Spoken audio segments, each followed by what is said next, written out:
que en realidad no harían falta si se hubiera dejado terminar el parto de una forma natural.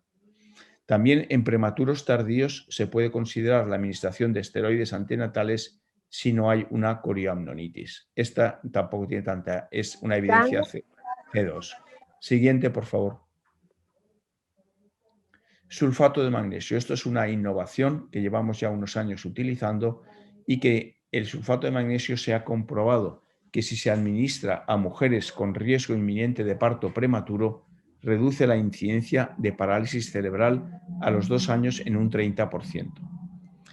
Los beneficios a muy largo plazo están menos claros y se debería administrar a toda mujer con menos de 33 semanas de gestación y riesgo de parto inminente, es decir, con una dilatación cervical de más de 4 centímetros para un bebé de menos de 33 semanas. Estamos realizando en la actualidad estudios para ver cuáles son los mecanismos de acción del sulfato de magnesio, especialmente viendo temas de estrés oxidativo en el bebé cuando se le administra el sulfato de magnesio a la madre. Por eso digo que el nacimiento en una unidad preparada permite dar corticoides y dar sulfato de magnesio y entonces el bebé nace en muchas mejores condiciones. Siguiente, por favor. El sulfato de magnesio, aquí tienen unas estadísticas de una revisión importante que se realizó en 2019 en el Journal of Obstetrics and Gynecology y como pueden ver hay un riesgo relativo de muerte o parálisis cerebral de 0,85, o sea que es altamente significativo en una población de 4.400 bebés. El parámetro muerte o parálisis cerebral moderada también es de 0,85. Cualquier tipo de PC, vean ustedes, un riesgo relativo de 0,71 y una afectación menor, o sea, una protección frente al retraso motor de características motoras importantes, macromotoras, podríamos decir, de 0,60. O sea que se ve aquí en esta diapositiva la gran eficacia del sulfato de magnesio antenatal. Siguiente, por favor.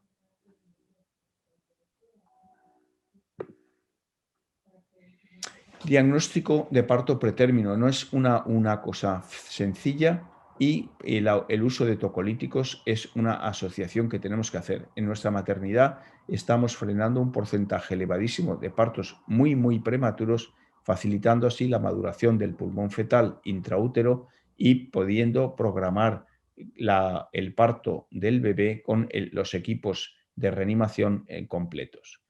Podríamos decir que el parto prematuro se diagnostica en mujeres con síntomas de trabajo de parto prematuro, midiendo la longitud del cérvix y también determinando la fibronectina para evitar la hospitalización incesárea, el uso de tocolíticos y de esteroides antenatales. La eritromicina administrada a madres con rotura prematura de membrana sin haber iniciado trabajo de parto es una indicación interesante ya que reduce el riesgo de parto prematuro con una calificación de recomendación de grado A1. Los tocolíticos deberían considerarse un uso breve en embarazos muy prematuros. Estamos hablando de embarazos por debajo de 28 semanas para tener tiempo de completar la administración de esteroides antenatales y o facilitar el transporte hasta un centro de referencia perinatal o un transporte seguro. Por lo tanto, 3 intervenciones, medidas de longitud y fibronectina para ver si hay parto prematuro, segundo, eritromicina y tercero, tocolíticos. Siguiente, por favor. ¿Cuáles son los cambios que hemos realizado en la sala de partos en nuestro país, en España, que aquí vienen descritas en este trabajo que publicamos recientemente en Neonatology? Y que los objetivos eran evaluar la influencia de cambios introducidos en el cuidado antenatal a prematuros muy extremos, de 22 a 26 semanas. Comparamos 2 periodos, 2002 a 2006, frente a 2007-2011.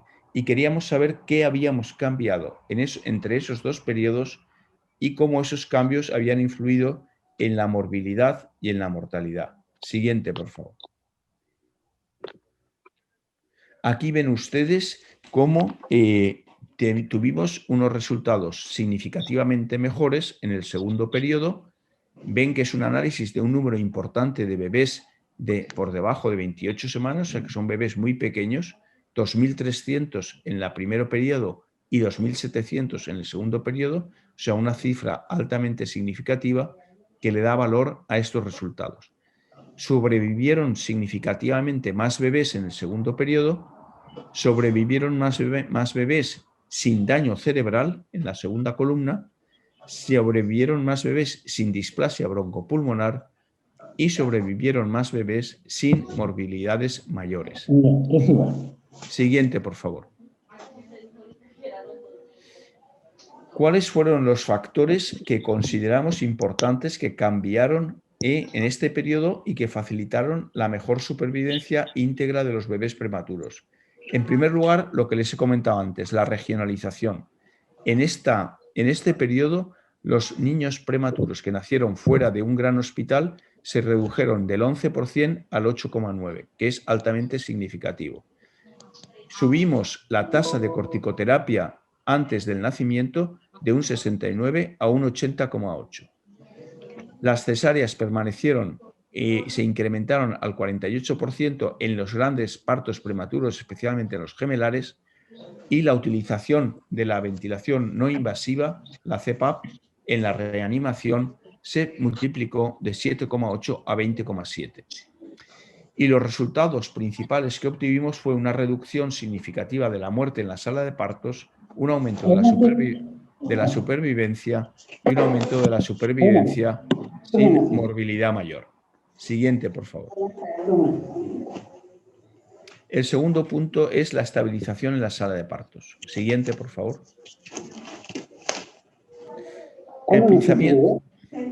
El pinzamiento del cordón. Sabemos que prácticamente en los 2 primeros minutos después del nacimiento, más del 90% de la sangre que hay en la placenta pasa al bebé, como ven en esta gráfica que lo describe. A partir de los 2 minutos el paso ya es prácticamente insignificante, aunque si el bebé está bien. Estoy oyendo voces. Por favor, cierren los micrófonos porque interrumpen la presentación. Gracias. Se recomienda, desde luego, un pinzamiento del cordón. No, qué pereza. Se da cuenta que tiene prendido.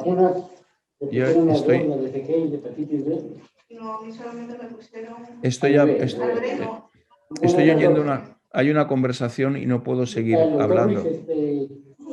¿Quién le ayuda, por favor, a cerrar los micrófonos al doctor?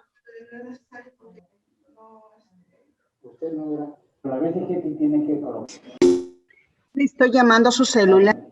Vale, no, digo esto, por favor, esto, si siguen hablando yo no puedo continuar con la conferencia.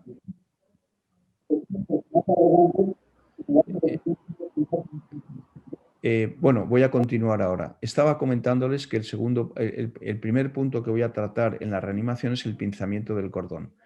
El retardo del pinzamiento del cordón entre 1 y 2 minutos facilita el paso de aproximadamente el 90% del volumen de sangre contenido en la placenta. A partir del segundo minuto el paso ya es mucho más lento y de menos volumen, por lo tanto en situaciones de emergencia con 1 minuto o minuto y medio hemos conseguido el objetivo primordial. Siguiente, por favor.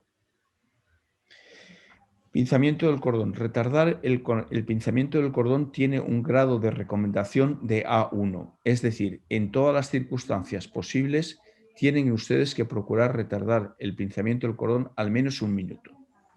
El ordeño del cordón, es decir, es apretar el cordón en dirección hacia el bebé para transfundir toda la sangre contenida en el cordón, en las arterias y vena umbilical, es una alternativa cuando el retardo no es posible y es una alternativa que se debe valorar especialmente en niños muy pequeños por los riesgos que hay de tener algún aumento de la presión intracraneal y producir alguna hemorragia cerebral. Por lo tanto, es solamente una técnica de emergencia cuando hay que transfundir y no existe la posibilidad de retardar el pinzamiento. Siguiente, por favor. Aquí tienen ustedes la pulsoximetría en la sala de partos, que es una técnica de gran relevancia y que nos ha permitido regular dos factores esenciales para la supervivencia del bebé. Por una parte, controlar la frecuencia cardíaca y en segundo lugar, la oxigenación. Si quiere poner el vídeo, se verá cómo se coloca aquí abajo, si le da ahí abajo, eso es. Ven cómo en cuestión de 60 segundos una persona experimentada coloca el pinzamiento. Puede ponerlo otra vez y fíjense en la persona de la izquierda cómo está poniendo alrededor de la mano del niño el sensor y luego cómo está conectando. El tiempo exacto necesario son aproximadamente entre 50 y 60 segundos. Y la lectura en manos experimentadas se puede obtener entre el minuto y minuto y medio. Siguiente, por favor. Anterior, gracias. Esa es perfecto. La oxigenación. Bien, para monitorizar la oxigenación utilizamos la pulsoximetría, que nos permite monitorizar la saturación de la hemoglobina, del oxígeno que hay en la hemoglobina y la frecuencia cardíaca. Tenemos que colocar el pulsoxímetro siempre en la mano derecha y ajustar la fracción inspiratoria de acuerdo con la lectura y el nomograma que nos indican las recomendaciones internacionales, que suele ser alcanzar alrededor del tercer minuto un 75 o un 80% de saturación y desde luego al llegar a los 5 minutos tenemos que estar entre 80 y 85% de saturación. Y desde luego, y muy importante, la frecuencia cardíaca debe alcanzar los 100 latidos por minuto a los 3 minutos. O sea que observen siempre, primero que todo, la frecuencia cardíaca, que es el valor más importante en la reanimación. Si la frecuencia cardíaca está subiendo de forma que alcanza 100 latidos por minuto a partir del segundo a tercer minuto de vida, es que el bebé está siendo bien reanimado y podrán comprobar cómo la saturación va subiendo poco a poco hasta alcanzar un 85 a 90% entre los 5 y los 10 minutos. Siguiente, por favor. Las sugerencias que hacemos son para bebés de más de 32 semanas utilizar una fracción inspiratoria de 0,21, es decir, aire ambiente, y bebés entre 28 y 31 semanas utilizar entre 21 y 30, 0,21 o 0,30, es decir, un 30% de oxígeno, dependiendo de cómo sea la valoración por el neonatólogo. Si el niño está activo, llora y se mueve y tiene una buena adaptación, podemos darle aire ambiente. Si el bebé tiene un poquito de distrés y le cuesta un poco cogerse a respirar, empiecen con 0,30 y luego vayan subiendo poco a poco según la respuesta. Si el bebé es muy prematuro, niños de 25, 26, 23 semanas, en ese caso solemos recomendar de entrada ya 0,3, pero en la mayoría de los casos al poco tiempo tendremos que subir a 0,4 o 0,5. En la UCI neonatal, en los niños a término mantendremos una saturación en rango fisiológico y si son menos de 28 semanas, la saturación se mantendrá entre el 91 y el 95%, colocándose las alarmas en 89-90 y 96-97 para evitar tanto la hiperoxia como la hipoxia. Siguiente, por favor. La bradicardia es un factor muy importante en la sala de partos que ha sido poco estudiada. Nosotros hemos constituido un grupo que se llama BradiPrem y hemos realizado esto que les estamos mostrando y que ha sido enviado a publicación hará aproximadamente 3 o 4 semanas. La combinación, la bradicardia definida como una frecuencia cardíaca menor de 100 latidos por minuto, está presente aproximadamente en el 60% de los niños de menos de 28 semanas durante la estabilización en la sala de partos. Cuando es una bradicardia transitoria, que es la segunda columna, o sea, no sé si lo pueden señalar, donde pone transitoria, en este caso hay un 7% de mortalidad comparativamente con cuando es ausente, primera columna.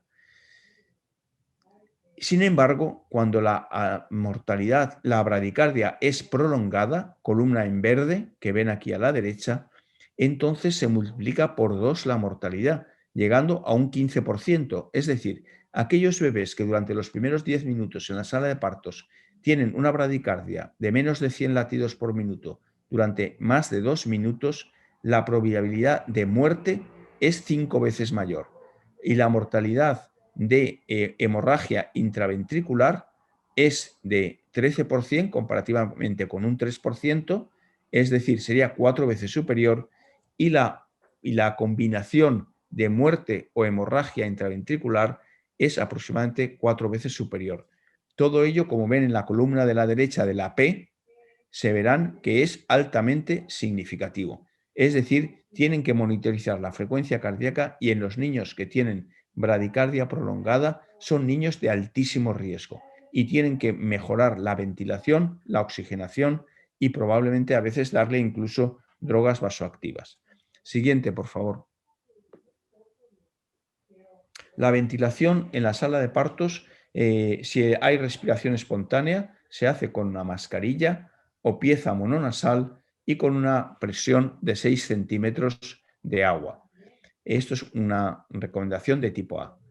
La inflación prolongada, es decir, mantener la presión positiva durante 20 o 30 segundos antes de empezar la ventilación intermitente para expandir el pulmón con las primeras ventilaciones, no ha demostrado una utilidad e incluso hubo algún problema con mortalidad precoz. Tenemos que reservarnos la intubación para aquellos que no responden a la presión positiva, bebés que vemos que con presión, con mascarilla, no aumenta la frecuencia cardíaca, se mantienen en bradicardia, se mantienen en hipooxigenados y no hay respuesta y están flácidos, rápidamente hay que intubar y entonces utilizar la ventilación mecánica, la ventilación invasiva, presión positiva intermitente y PIP en la fase expiratoria. Y una vez intubados, se requerirá la administración de surfactante si una vez recuperados empiezan a presentar distrés respiratorio. Siguiente, por favor. Tenemos que asegurar para la ventilación que las cuerdas vocales estén abiertas. Tenemos que evitar que haya fugas aéreas acoplando bien la mascarilla o utilizando un tubo nasal.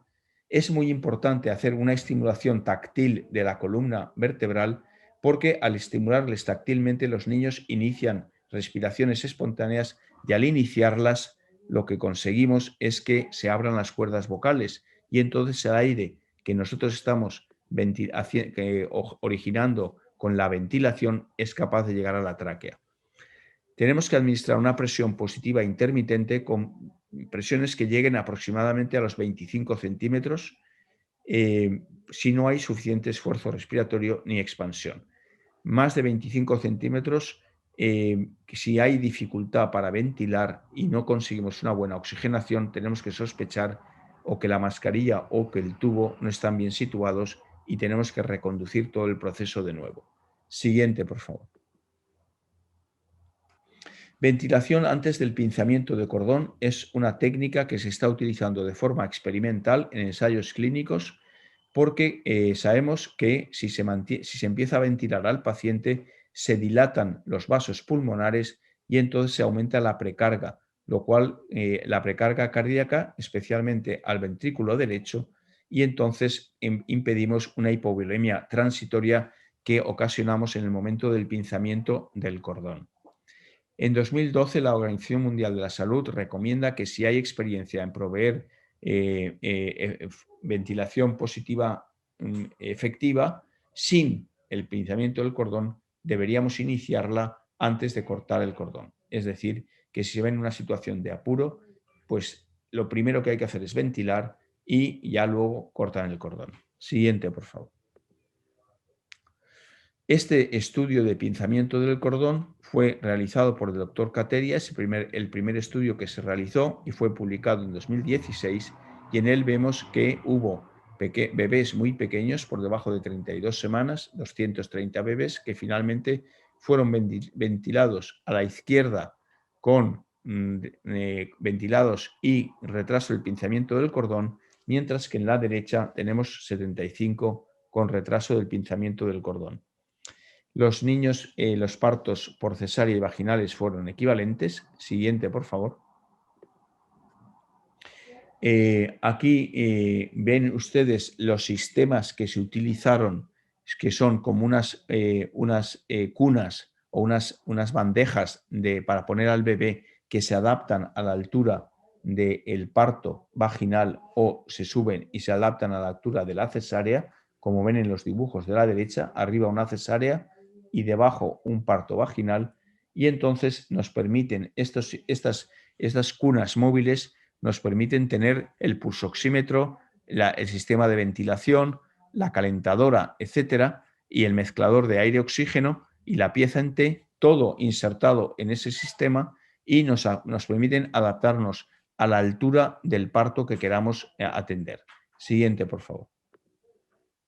Y entonces ellos no comprobaron ninguna ventaja en este ensayo de ventilación antes del pinzamiento del cordón frente a no ventilar y dejar el cordón sin pinzar.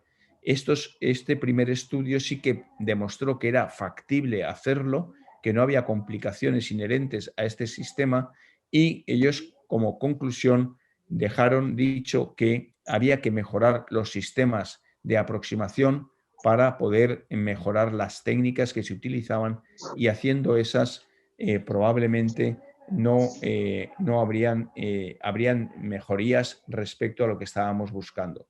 Una cosa importante, pueden pasar atrás, por favor, la siguiente. Ahí pueden ver que la estimulación táctil sí que tuvo un efecto positivo sobre el esfuerzo respiratorio y promovió la respiración espontánea, el reclutamiento alveolar y la perfusión. Siguiente, por favor. Existen, como dijéramos, una serie de ensayos clínicos que se han lanzado fundamentalmente en Europa, en las cuales estamos buscando estudiar la reanimación basada en la fisiología. Y basada en la fisiología quiere decir que cuando el bebé nace se pasa sin pinzamiento de cordón a una mesa especial donde se puede reanimar al bebé mientras la sangre del cordón está fluyendo al mismo.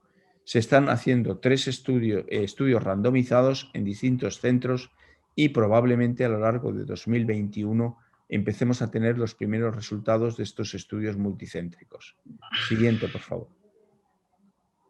Este es el sistema que se utiliza en Holanda. En el estudio que les he dicho se llama Concord y es un sistema muy sofisticado, como pueden ver, que tiene calentadora, tiene ventilación, tiene un monitor de función respiratoria, un pulsoxímetro, tiene sistema de calefacción, tiene aspirador y tiene todo lo necesario para realizar la reanimación, con la ventaja de que se puede adaptar perfectamente al parto vaginal o al parto por cesárea. Siguiente, por favor. Aquí tenemos los resultados de la insuflación mantenida que les comentaba anteriormente. Hemos visto que la insuflación mantenida no solo no ofrece ninguna ventaja, sino que hay un incremento, una tendencia al aumento de la mortalidad en los primeros días de vida en aquellos pacientes que recibieron sustained inflation o ventilación prolongada. Siguiente, por favor. Aquí tenemos las conclusiones del estudio más importante, que fue el SAIL Trial. No hubo diferencias respecto al Apgar a los 5 minutos, a la intubación en la sala de partos o en las primeras 24 horas, en la necesidad de surfactante, de ventilación mecánica, de duración de la CPAP, de duración del tratamiento con oxígeno y de las complicaciones más comunes en el periodo neonatal. Siguiente, por favor. El control de la frecuencia y la actividad cardíaca. ¿Cómo realizamos esto en la sala de partos? Ustedes saben que tradicionalmente lo que hacemos es auscultar el ápex cardíaco con el estetoscopio o palpar la base del cordón umbilical. La pulsoximetría nos ha permitido monitorizar la frecuencia cardíaca y la saturación de oxígeno. El problema es que en los primeros 2, a veces hasta 3 minutos, dependiendo de la habilidad del personal, no recibimos ninguna información. Por lo tanto, tenemos que confiar los primeros minutos a la frecuencia cardíaca determinada por auscultación o palpación. En la actualidad se están utilizando cada vez más electrocardiografía con 3 electrodos y parches de hidrogel que se colocan en el tórax del bebé y nos dan una medida inmediata y fiable. Y hay métodos, y esto se puede conectar a un smartphone, hacer un Doppler manual o a fotoplestismografía. Pero para su utilidad práctica, la utilización de electrocardiografía con parches de hidrogel y 3 electrodos les permitirá tener una medición fiable y continuada de la frecuencia cardíaca en estos casos y poder tomar las decisiones que yo les comentaba anteriormente respecto a los riesgos inherentes a bradicardias transitorias o bradicardias prolongadas según el tiempo y la frecuencia cardíaca. Siguiente, por favor. Control de la temperatura. Es importante evitar, desde luego, la hipertermia. Está puesto en rojo. Se deberá cambiar a servocontrol dentro de los primeros 10 minutos después de nacer para evitar sobrecalentamiento. Es importante, en una primera fase, utilizar bolsas de poliuretano y polietileno bajo el calor radiante durante la estabilización, pero en cuanto el bebé se ha estabilizado y se ha reducido el riesgo de hipotermia, en ese caso debemos pasar a servocontrol o a una monitorización muy controlada para evitar el sobrecalentamiento que puede producir daño cerebral. Siguiente, por favor. Siguiente, por favor. ¿Me pasa la diapositiva, por favor? Siguiente.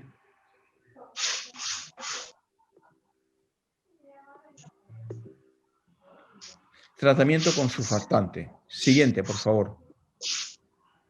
Bien, el metaanálisis, los metaanálisis, y hay muchísimos estudios realizados sobre la eficacia, demuestran claramente que el uso de surfactante profiláctico en la prevención de la morbilidad y la mortalidad del síndrome de distrés respiratorio es una terapia altamente eficaz que ha disminuido enormemente la muerte de los prematuros y ha disminuido también la incidencia de otras patologías, especialmente problemas neurológicos y problemas crónicos pulmonares. Siguiente, por favor.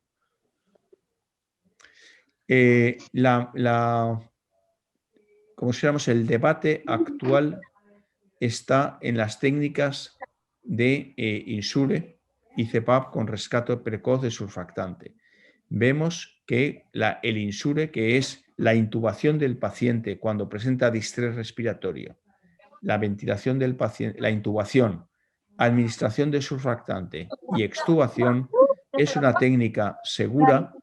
De TOA para decir que el rotavirus estaba ahí. Esto es una técnica segura que disminuye la mortalidad, la necesidad de ventilación, la necesidad de uso de surfactante y sobre todo también las fugas aéreas y la displasia broncopulmonar. Por lo tanto, en vez de llegar a esperar que el bebé se agote y cuando ya esté agotado, intubarlo, ventilarlo mecánicamente y administrar el surfactante, lo que tenemos que hacer es, en cuanto un bebé prematuro por debajo de 28 semanas tiene una necesidad de oxígeno superior al 25%, estando con mascarilla y presión positiva, en ese momento hay que administrar inmediatamente el surfactante. El surfactante se puede administrar por la técnica de INSURE, que es intubación, surfactante y extubación, o se puede realizar mediante el método de LISA, que es Less Invasive Surfactant Administration, que no hace falta la intubación y podemos mantener la ventilación durante el momento en que estemos realizando la técnica. Siguiente, por favor. Aquí, no sé si se verá, el método de Hobart consiste en la administración mediante un catéter Sí, es que a mí me traqueal. dijeron, la residente gineco me dijo que uno va a leer. Y yo llamé al laboratorio y dieron, no, ¿Se puede llama poner a ver si funciona? No funciona, pues es igual, pasen a la siguiente. Pasen a la siguiente. Pasen a la siguiente. El método de Howard que estaba en el vídeo ese que les iba a mostrar consiste en utilizar un catéter arterial para llegar a la tráquea, para lo cual con el catéter arterial no hace falta las pinzas de Magill, simplemente con visualización directa con laringoscopio se introduce el catéter dentro de la tráquea y se administra el surfactante. En la actualidad saben ustedes que la casa Chiesi ha diseñado un catéter especial con una punta doblada y con la medida en milímetros de la distancia a las cuerdas vocales, y entonces mediante ese catéter que estamos utilizando podemos fácilmente acceder a la tráquea y administrar el surfactante, evitando el reflujo y evitando el daño provocado por las pinzas en los tejidos. La utilización de la técnica de ELISA ha disminuido significativamente, como se puede ver en este artículo de 2017, la mortalidad o displasia broncopulmonar comparativamente con el método de Insure. Siguiente, por favor. Siguiente, por favor. Cuando comparamos, por lo tanto, teníamos que decir, recapitulando, porque ha habido problemas con la proyección, recapitulando, lo primero, si el bebé tiene distrés respiratorio precoz, entonces tenemos que, cuando necesite más de 25%, no hay que esperar a 35 o 40 como hacíamos antes, un bebé de menos de 28 semanas que necesite, que está siendo ventilado con mascarilla y presión positiva y necesita más de 25%, para alcanzar una saturación mayor de 80, en ese momento tienen que instilarle el surfactante. Si lo van a instilar, tienen que utilizar una de las dos técnicas, o el Insure, intubación, surfactante y extubación, o pueden usar el LISA con catéter rígido, que puede ser el catéter arterial o el catéter de Chiesi, o con una sonda nasogástrica adaptada. En el caso de la sonda nasogástrica necesitarán las pinzas de Magill, y es una técnica que tienen que practicar y aprender y que no es tan fácil. Y una vez hemos hecho eso, ¿cuál es el surfactante preferido? En el caso que nos ocupa, se ha demostrado que los surfactantes naturales, especialmente de bovino y de cerdo, son los preferidos. Aunque, como ven en este estudio, los estudios con bovino, de pulmón de bovino, parecen ofrecer ciertas ventajas. Siguiente, por favor. Mejor la administración precoz que tardía, disminuye la migración precoz, como les he dicho, sobre todo en el gran prematuro. En niños de 24 o 25 semanas no pueden perder el tiempo, hay que darles el surfactante pronto. Disminuye la muerte o displasia pulmonar, como se puede comprobar en este estudio Cochrane de 2012. Siguiente, por favor. También se disminuyen los escapes aéreos. Es decir, al haber una mejor ventilación, una mejor retención, también tenemos menos necesidad de dar altas presiones y generaremos con menor frecuencia escapes aéreos. Siguiente, por favor. ¿Por qué se recomienda una FiO2 más de 0,3 para administración precoz de surfactante? Bueno, pues este estudio muy importante del doctor Dargaville de Australia, que realizó con 297 prematuros de menos de 32 semanas, los dividió en dos grupos. El grupo de presión positiva en la vía aérea continuada con éxito, el 72%, o fracaso, el 22 a las 72 horas. Se pudo predecir el fallo por la necesidad mayor de una FiO2 en las primeras horas. Por lo tanto, aquellos que tuvieron un fallo tuvieron mayor mortalidad y morbilidad. Por lo tanto, lo que les decía yo anteriormente, ante un cuadro de síndrome de distrés respiratorio e insuficiencia respiratoria precoz, no esperen, en este caso ponemos a que haya una FiO2 de 0,3, pero en las recomendaciones últimas que estamos analizando ya bajamos al 0,25. Es decir, si necesitan dar más de 0,25 a un niño tan pequeño, en las primeras horas de vida, instilen surfactante y conseguirán disminuir la mortalidad y la morbilidad. Siguiente, por favor. Los predictores de fracaso, que era lo que les estaba comentando anteriormente, son el parto por cesárea, la fracción inspiratoria necesaria a las 2 horas. El nivel de CPAP, otra cosa que tenemos que valorar es que si tenemos que aumentar a 6, de 6 a 8 o a 10 la CPAP, en ese caso también es un predictor de fracaso respiratorio y nos deberíamos plantear la intubación y la necesidad de oxígeno a las 6 horas de vida o el nivel de CPAP. Por lo tanto, cuando tengan un bebé en estas circunstancias, si ha nacido por parto cesárea, tienen que ir incrementando la FiO2 a las 2 horas y tienen que ir subiendo la presión de CPAP, en ese caso procedan a la intubación, a la relajación y a la ventilación mecánica para prevenir complicaciones. Siguiente. Recomendaciones resumiendo. Los prematuros con síndrome de distrés respiratorio deben recibir un surfactante natural. Se debe establecer un protocolo de rescate precoz, que ya les he explicado. En caso de prematuro extremo, y sobre todo, y esto es muy importante, cuando llegan de forma urgente y no ha habido tiempo de administrar corticoides antenatales o que requieren para su recuperación una intubación en la sala de partos, se puede llegar a administrar el surfactante en la misma sala de partos. El protocolo sugerido es para prematuros de menos de 26 semanas, cuando la FiO2 es mayor de 30 o de 0,25, yo les recomiendo más 0,25, sobre todo de 24 semanas, en ese caso, o cuando el prematuro de más de 26 necesita una fracción inspiratoria de más de 0,40, hay que establecer terapia con surfactante. El Poractant alfa debe utilizarse a dosis de 200 miligramos por kilo, mejor que 100 por kilo. Y el Veractant, que es se debe utilizar para terapia de rescate. Por lo tanto, la dosis inicial de 200 miligramos es mejor que 100 miligramos y se debe utilizar terapia de rescate con el protocolo sugerido anteriormente. Tenemos que utilizar para la administración del surfactante aquella técnica en la que nos sintamos más cómodos. Siempre y cuando el paciente esté respirando espontáneamente, podemos utilizar el Ensure o el LISA. Si no respira espontáneamente, entonces se intuba, se le administra el surfactante y se continúa con la ventilación mecánica.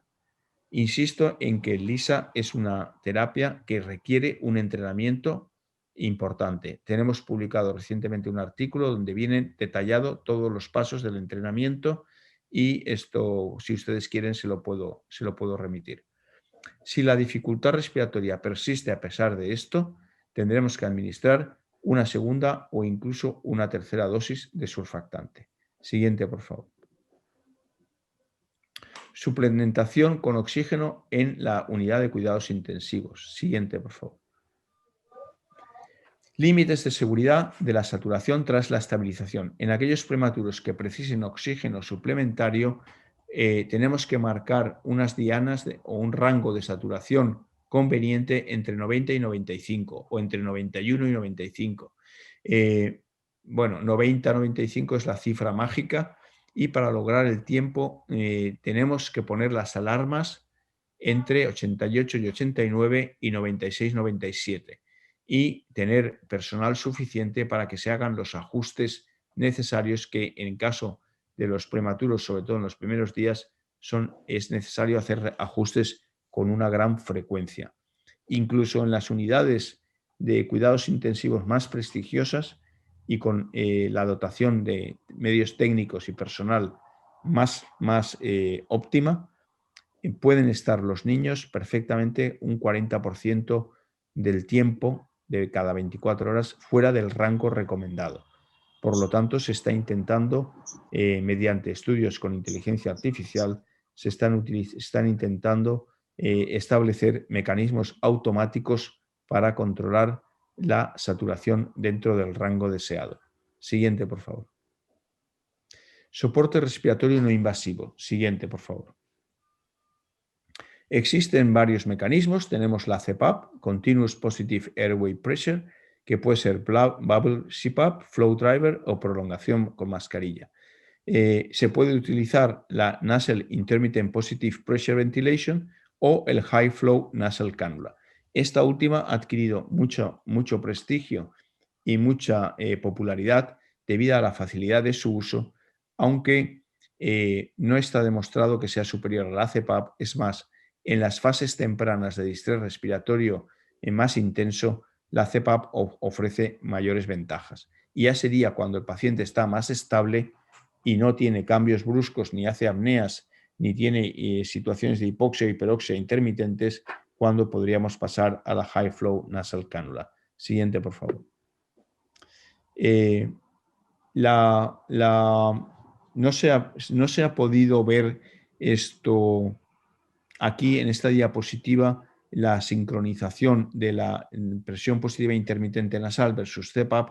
Se ha visto que cuando se hace una utilización de técnicas mediante la utilización de sistemas de detección precoz de la respiración, o sea, sistemas automatizados de detección precoz de la respiración, sí que tenemos ventajas inmediatas que hacen que se tenga que utilizar en menor grado la ventilación mecánica invasiva. También hay menos fallos de extubación y también hay menos posibilidades de desarrollar una displasia broncopulmonar. Por lo tanto, la utilización de la sincronización y la intubación nasal y la ventilación mediante IPPV nasal ofrecen grandes ventajas para pacientes que precisan de un tiempo prolongado de CPAP mucho más que la mascarilla. Siguiente. En cambio, cuando estamos comparando la CPAP versus la High Flow Nasal Cannula, se ha visto que prácticamente no hay diferencias significativas entre ambos métodos. Por lo tanto, para niños menores de 28 sería deseable utilizar la CPAP. Para niños de 28 a 32 no hay diferencias importantes, y mucho menos para niños mayores de 32, en los cuales la ventaja del fácil manejo de la alta frecuencia favorece la utilización de este sistema en los pacientes mayores de 32 semanas. Por lo tanto, les recomendaría que menos de 28 CPAP, de 28 a 32 según la evolución, y mayores de 32 utilizar la High Flow Nasal Cannula. Siguiente, por favor. Soporte respiratorio. Como resumen, podríamos decir que se debería iniciar la CPAP en todos los prematuros con riesgo de síndrome de distrés respiratorio y que no necesitan intubación durante la estabilización. Es decir, si en los 10 primeros minutos, 15 minutos en la sala de parto con la mascarilla y presión positiva continua y una FiO2 aceptable no hay desaturaciones ni hay bradicardias, entonces tenemos que intentar mantener el soporte no invasivo. El sistema no tiene importancia, debe ser aquel con el que sintamos más cómodos y estemos entrenados. La interfaz podría ser la mascarilla o bien las piezas nasales, binasales cortas o preferentemente más que las largas. La presión inicial que es más consensuada por todos los investigadores es de 6 centímetros de agua.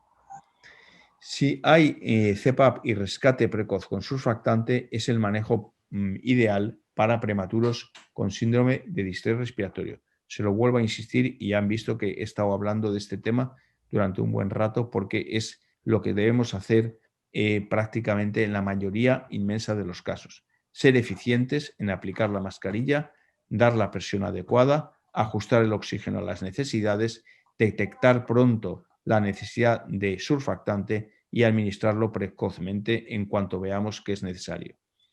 La nasal sincronizada utilizando un respirador en vez de un sistema BiPAP puede reducir el fracaso de la extubación y reducir la displasia broncopulmonar, como les he dicho anteriormente.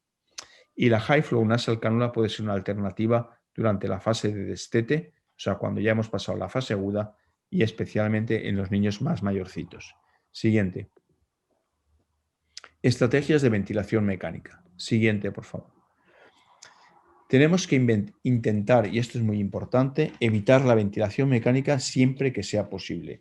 Cuando nosotros ponemos un tubo endotraqueal y conectamos a un bebé a un respirador, desde el mismo momento cero que realizamos esa maniobra, tenemos que estar pensando ya en cómo destetarle, cómo quitarle ya la ventilación mecánica.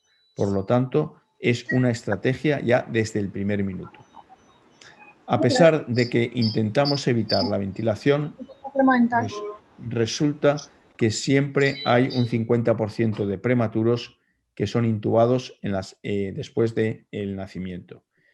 Los objetivos de la ventilación es reclutar los alvéolos, optimizando el volumen pulmonar, evitar la hiperinflación y la telectasia. Tanto una como otra producen daño pulmonar crónico y alteraciones que tardan tiempo en curar y producen complicaciones tanto circulatorias como neurológicas, y luego utilizar el mínimo de oxígeno posible para dañar lo mínimamente el pulmón. Minimizar la duración de la ventilación en cualquiera de sus variedades, ya lo hemos insistido, y para favorecer el que podamos retirar pronto el ventilador, tenemos que utilizar 3 estrategias. Por un lado, la cafeína. Siempre se les debe dar cafeína a estos niños. Es la droga más importante en neonatología que ha demostrado mejores efectos.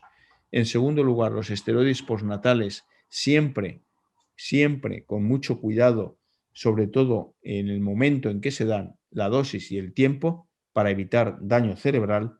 Y finalmente la hipercapnia permisiva, exactamente igual, sin ser excesiva, para evitar precisamente problemas circulatorios cerebrales. Siguiente, por favor.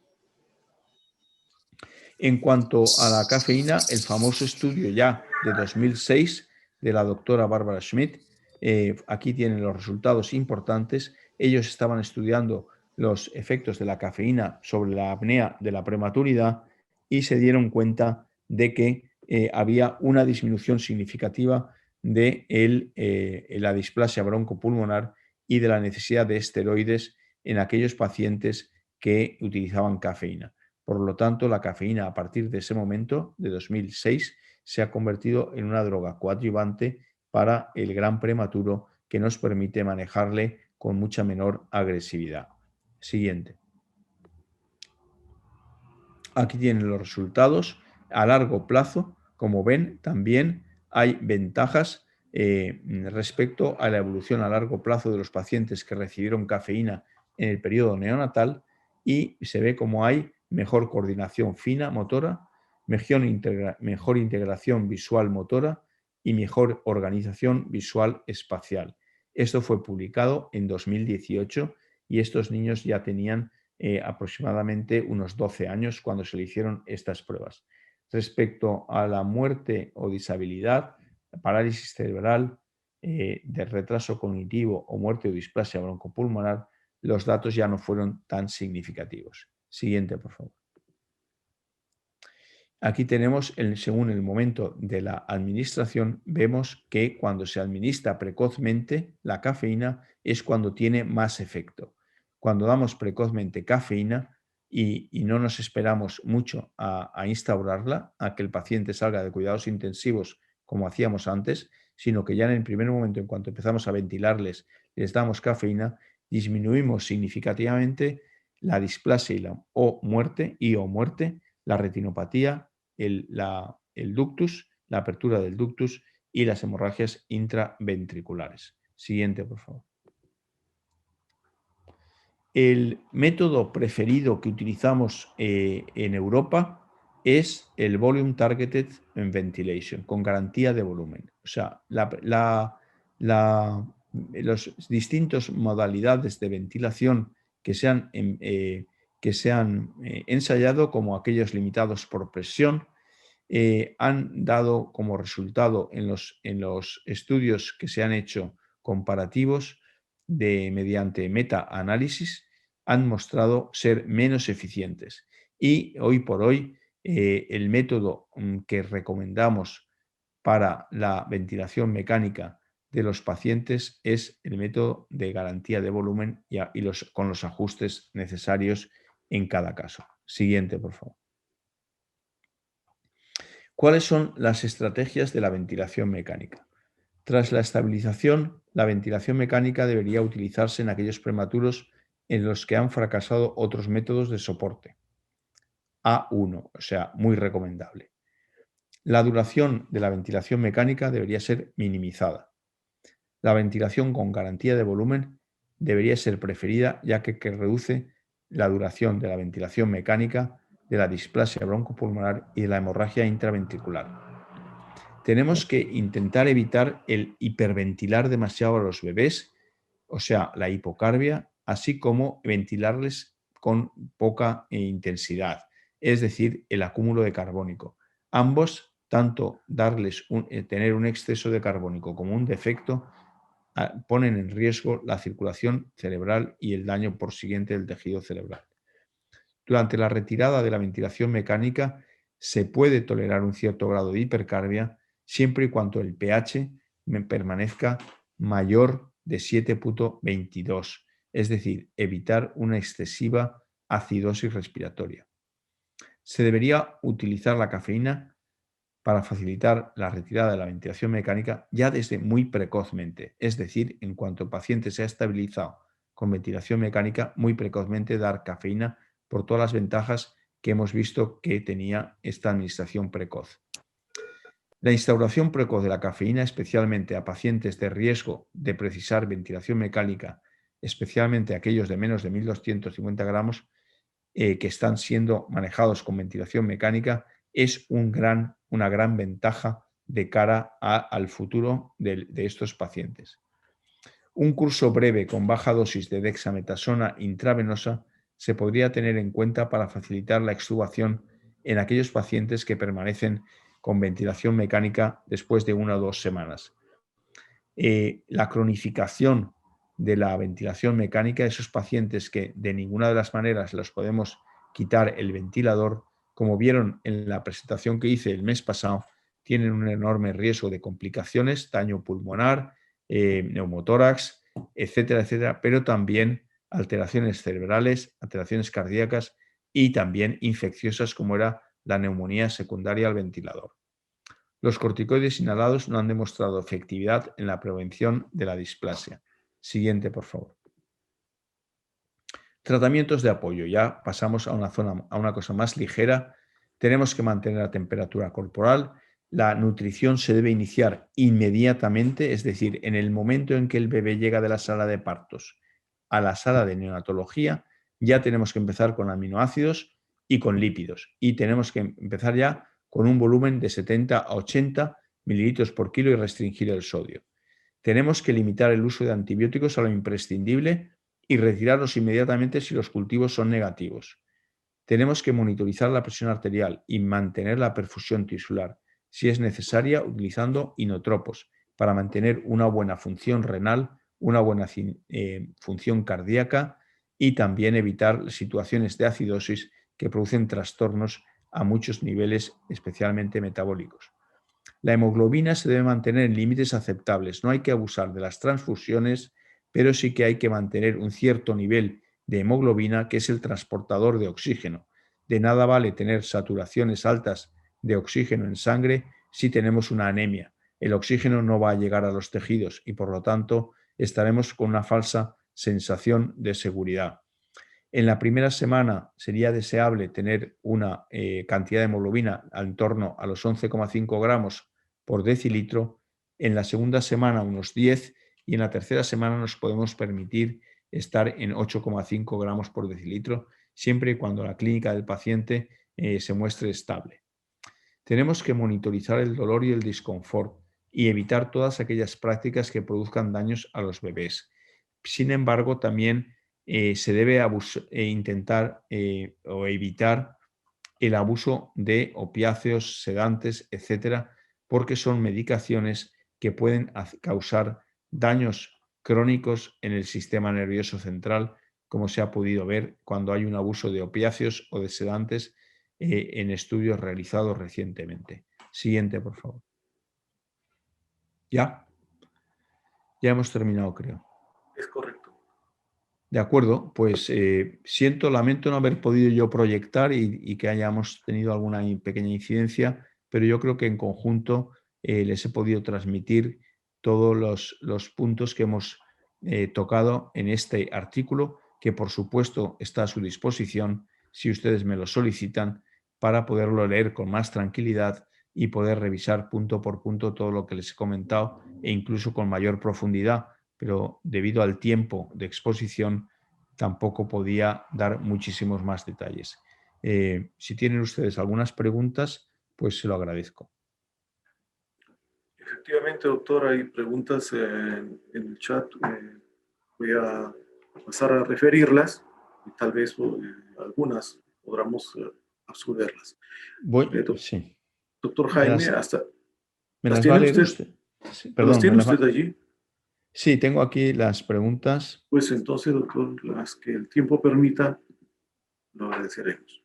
¿Hasta cuándo tenemos de tiempo? El tiempo lo domina usted, doctor. No queremos abusar de su gentileza y de su tiempo por la hora que también tiene. O sea, vale, vamos a ver, de Jaime Cegarra. Hola Max, soy Jaime Cegarra, gusto de verte. Encantado, una buena pregunta. ¿Hay algún link? Buenas tardes, casi todas son preguntas. Cerrar micrófonos, cierren sus micrófonos.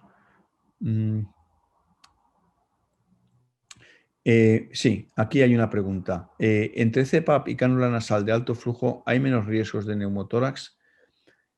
El riesgo de neumotórax, el problema de la cánula nasal de alto flujo es que no sabemos realmente qué presión estamos administrando en la vía respiratoria.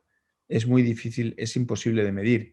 Por lo tanto, la diferencia entre CPAP y cánula nasal es que la CPAP tenemos la presión controlada y podemos subir o bajar y ajustarlo a las necesidades, mientras que la cánula nasal, manejando el flujo, es muy difícil saber.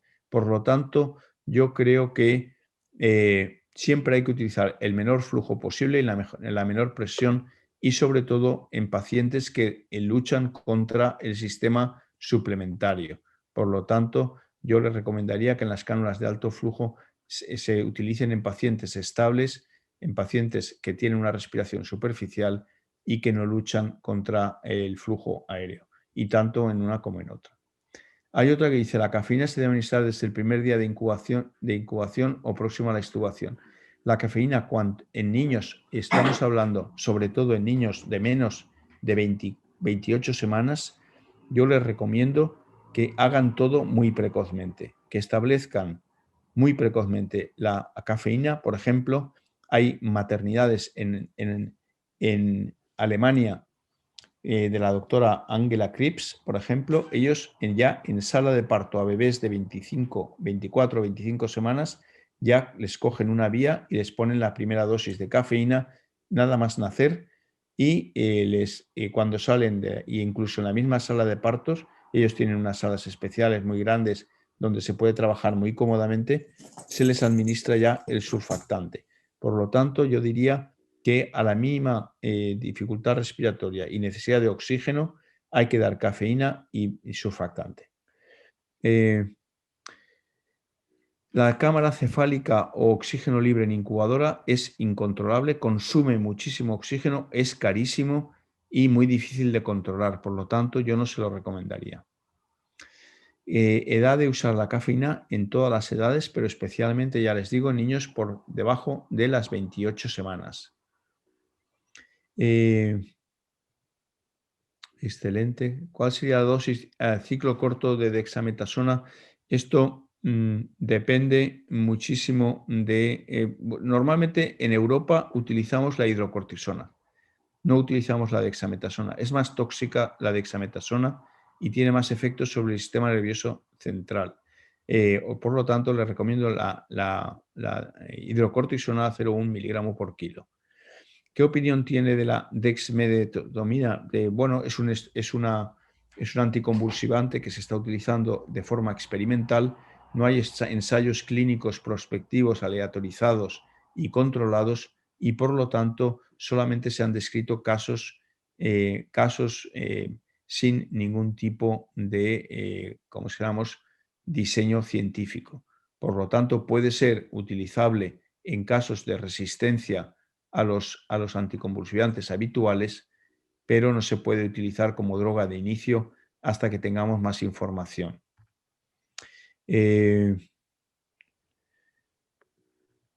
Vamos a ver, todos, gracias.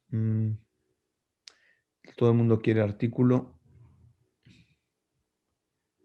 Cafeína en mayores de 34 semanas con intubación orotraqueal o BNI estaría indicado. Sí, estaría indicado, aunque ya le digo que la cafeína, como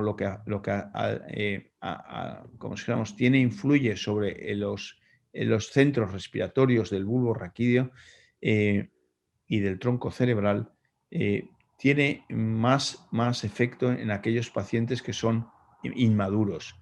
Pero, de todas formas, en esos casos, difícilmente vamos a obtener el mismo resultado que en el prematuro, pero no está de más hacer una prueba siempre y cuando se puedan controlar las dosis y monitorizar que estamos dentro de los rangos terapéuticos.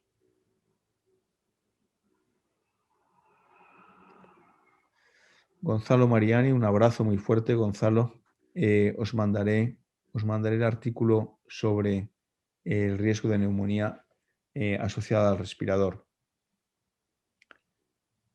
La experiencia con budenosida inhalatoria ha sido negativa. No se ha obtenido ningún beneficio. Trabajos realizados por el doctor Faucher en Ginebra demostró que no había ninguna ventaja entre utilizar la budenosida inhalatoria.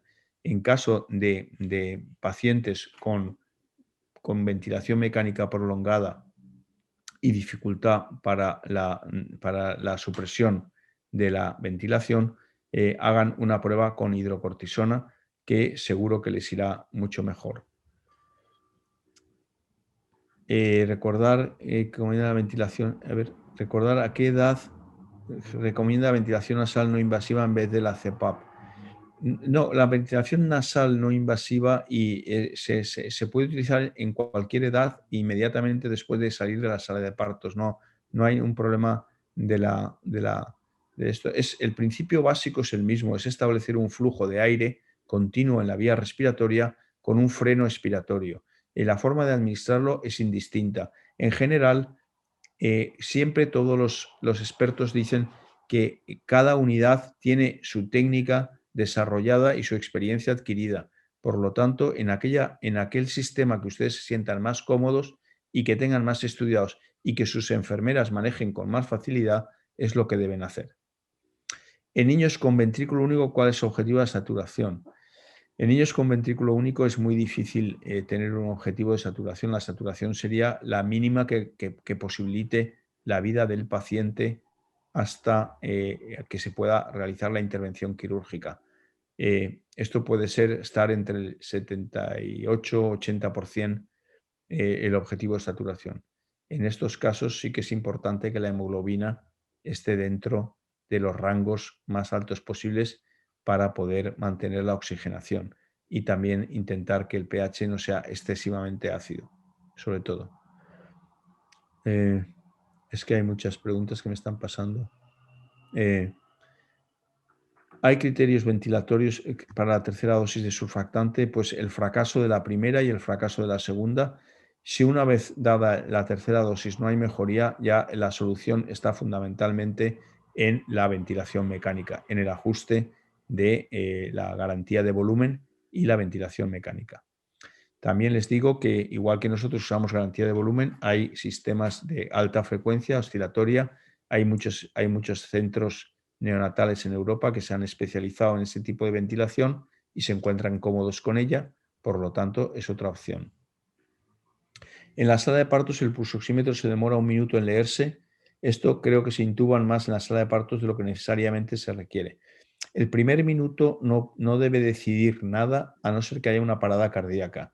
Si ustedes auscultan al bebé y tiene una frecuencia cardíaca de más de 60, no se pongan nerviosos. Empiecen a ventilar con la mascarilla o intubar si ven que el paciente está muy deteriorado y monitoricen esa frecuencia cardíaca. Si la frecuencia pasa a 80, 90, 100, automáticamente verán cómo en poco tiempo la saturación irá subiendo. Por lo tanto, hay que darse un poco de tiempo para la adaptación de estos niños, especialmente niños por debajo de las 28 semanas o de las 26 incluso. ¿Cuál es la hipercarbia que tolera siempre que el pH sea mayor? Y pues el pH, normalmente estamos hablando de presiones parciales de anhídrido carbónico de 45, como mucho de 50.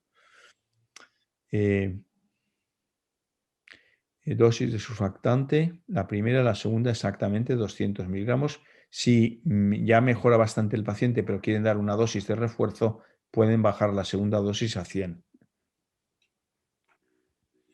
La cafeína se debe ajustar cuando observen signos indirectos de toxicidad, como es nerviosismo, agitación, a trastornos alimentarios, etc. En ese caso la deben ir disminuyendo. Se puede retirar también no genera problemas de acostumbramiento. Por lo tanto, se puede retirar de un día para otro sin necesidad de hacer una retirada progresiva. Ahora bien, si hay la sospecha de que el paciente aún tiene algún momento en el cual tiene sus pequeños procesos apneicos, vayan reduciéndola, vayan bajando la dosis progresivamente para comprobar que no caemos de nuevo en una situación de síndrome apneico. ¿Cuáles son?